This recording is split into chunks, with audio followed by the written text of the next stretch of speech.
They say every city's got a secret, but down in New Orleans, there's a secret that's been locked up by the Vatican for centuries. This is Urban City Lore. Tonight, we open up the tale of the Casket Girls of New Orleans.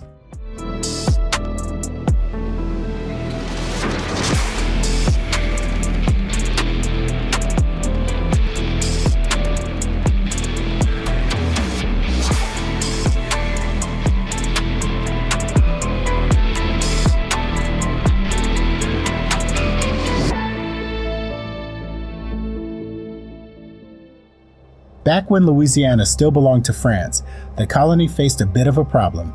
There were too many men and not enough women. The Crown understood they needed a plan to help the colony grow and thrive, so they devised a plan to send young women to be taken in marriage by the settlers. They called them Les Filles à la Casket, the Casket Girls, young girls between 12 and 25 who were rounded up and shipped across the Atlantic to become brides. They were successful in sending over a couple ships, but the voyage we're discussing in this story is one of the Casket Girls. They were told of a new world filled with promise and the idea that they were going to experience a great new life. But the voyage turned out to be a living hell. The girls spent 2 months stuck below deck with no sunlight or fresh air. As you can imagine, these conditions quickly brought illness and disease like a curse.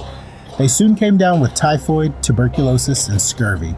Keeping the girls locked away was a decision made to protect them, as they were traveling on a ship full of sailors who didn't frequently enjoy the presence of women, so you can imagine why they were kept separated. By the time they reached the port of New Orleans and the women stepped off the ship, they were as pale as the moonlight, with paper-thin skin, hollow eyes, and bloodied gums from the diseases. To the men waiting, they didn't look anything like the wives they had imagined. They looked like something else, like the Walking Dead. Each of the girls carried with them a small wooden chest, what at the time was called a cassette. Inside was everything they owned, but the locals didn't see trunks full of clothes or letters from France. They reminded them of coffins, and naturally people's imaginations began to get the best of them. Rumors spread that inside those boxes lay the undead, creatures smuggled from the old world to feed in this new territory. Since the women arrived looking so horrible, no men wanted to marry any of them. Seeing this, the church took pity and stepped in. The Ursuline nuns opened their doors, housing the girls in their 3-story convent off Chartres Street. The Casket Girls slept on the top floor, with their chests at the foot of their beds. Shortly after their arrival, neighbors mysteriously began to get ill. With each new sunrise, more and more of the locals' bodies looked drained of color, and complaints of feeling extremely fatigued spread like a wildfire. People said it was the girls who must have been going out and feeding at night, growing stronger as the town grew weaker. This continued, as did the whispers of the new arrivals and the lore attached to them. Then, one night, they were gone. Growing worried, the nuns began searching for the girls, and when they entered the floor where they were housed, they found the entire 3rd floor empty. All the windows on the floor were shattered. There was no blood, no bodies, and no girls, just moonlight and silence. This unexplainable situation had the locals and even the nuns shaken.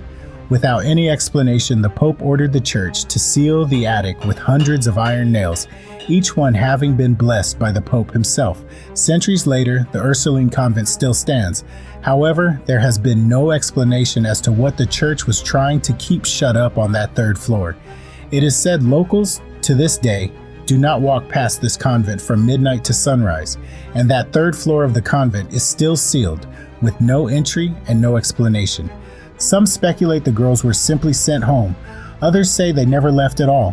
Maybe they just adapted and blended in with the locals in New Orleans, a city known to embrace darkness and things pertaining to the supernatural. With New Orleans' roots steeped in voodoo and spirits, it's not too far-fetched.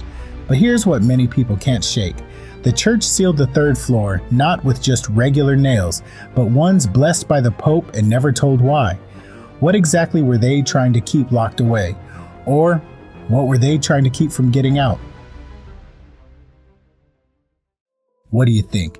I'm curious to hear your theory in the comments. I'm your host Noir Blaze, and thanks for watching. Check out more Urban City Lore videos and see if your city made the list.